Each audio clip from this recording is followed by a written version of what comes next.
대장동 항소 포기를 둘러싼 정치권 공방은 열흘 넘게 이어지고 있습니다. 민주당은 정치검찰의 조작 기소가 문제라며 법무부에 감찰을 요청할 계획이고, 국민의힘은 대장동 민간업자 남욱 변호사 소유의 청담동 건물 앞에서 규탄 대회를 열었습니다. 국회 연결합니다. 황보혜경 기자. 네, 국회입니다. 먼저 대장동 사건 관련해서 여야 움직임부터 전해주시죠.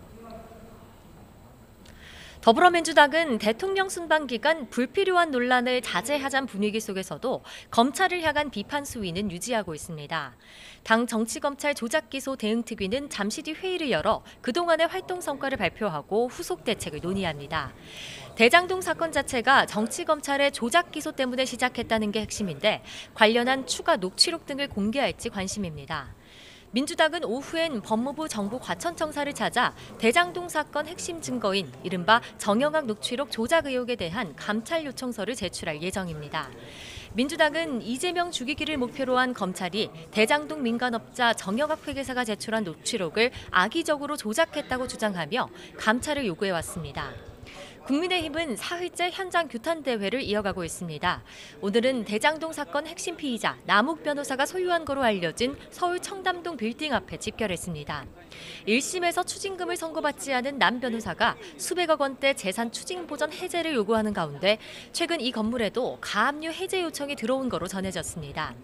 장동혁 대표는 국민은 집 한 채 사지 못하게 부동산 정책을 엉망으로 만들어 놓고 대장동 범죄자 일당은 수백억, 수천억 원대 부동산 부자로 만들어준 게 바로 대장동 항소 포기의 실체라고 비판했습니다. 항소 포기에 가담한 사람이 대통령이든 법무부 장차관이든 범죄 수익 7,800억 원을 함께 토해내라고 촉구했는데요. 국민의힘은 대장동 사건 범죄 수익을 소급해 환수하는 특별법도 반드시 통과시키겠다고 강조했습니다. 대장동 국정조사를 둘러싼 여야 협상은 여전히 평행선입니다.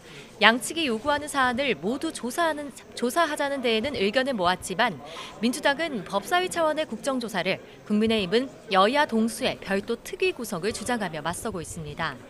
민주당 김현정 원내대변인은 YTN 라디오 인터뷰에서 야당이 추미애 법사위원장에 대해 문제를 제기하고 있지만 빠른 진실규명을 위해선 법사위가 국정조사를 맡는 게 효율적이라고 말했습니다. 반면 국민의힘 원내 핵심 관계자는 YTN에 민주당의 애초 국정조사 의지가 없다며 순방 기간 이슈를 만들지 않으려는 침대 축구를 한다고 비판했습니다. 여야는 대통령 귀국 직후인 오는 27일 본회의 전까지 협상을 이어갈 계획입니다.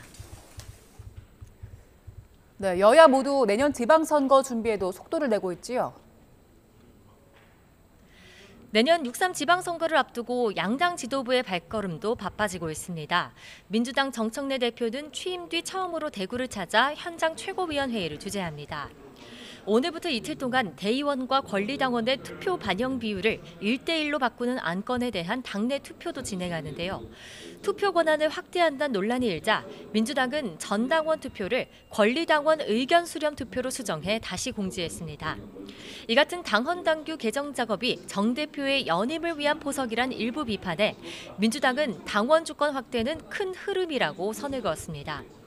국민의힘은 잠시 뒤 서울경찰청을 찾아 김민석 국무총리를 공직선거법 위반 등 혐의로 고발합니다.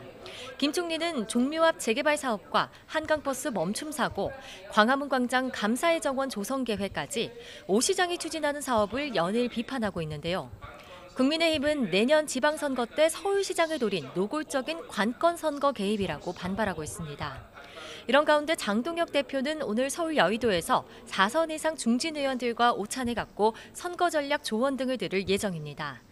지금까지 국회에서 전해드렸습니다.